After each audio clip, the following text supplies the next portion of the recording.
या मसुदा समितीनं 141 दिवस काम केलं. या समितीचे अध्यक्ष आहेत डॉक्टर बाबासाहेब आंबेडकर. आता अनेक काही या महाराष्ट्रात भारतात राहणारे अनेक दलिंदर आहेत. ते म्हणते 7 लोक असताना बाबासाहेबांचंच नाव मोठं का?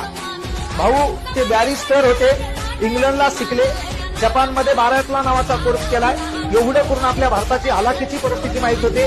याच्यातलं एक बी बाहेर गेलं नव्हतं. मग यायला काय धतुरा माहितीये का घटनेत काय करायचं काय नाही? मग तिथं बाबासाहेबांचं नाव घेणार असेल, ज्या माणसाने जे काम केलं त्याच्या कामाला व्हॅल्यू द्यावाच लागलं ना तुम्हाला. मग तुमच्यासारखे 2-4 फुटुरे जरी म्हणले समजा बाबासाहेबांनी काय केलं, बाकीचे बी लोक होते आणि काही काय हेच पा उगं भाषणात बाबासाहेबांचं नाव घ्यायचं, माघारी कार्यक्रम बरोबर वाजतचा. तर त्यांनी लक्षात घ्यायचं ज्या माणसाचं जे काम आहे ते काम तुम्हाला मानावंच लागेल. याच्यात दोघांनी राजीनामा दिलाय, म्हणजे एक जण गेलो होतं त्याच्या जागी दुसरं आलं, एकानं राजीनामा दिला. 5 जणांचं नाव इतिहासात कुठं दिसलं नाही. डायरेक्ट इथंच कसं मोठं होईल भाऊ, है ना?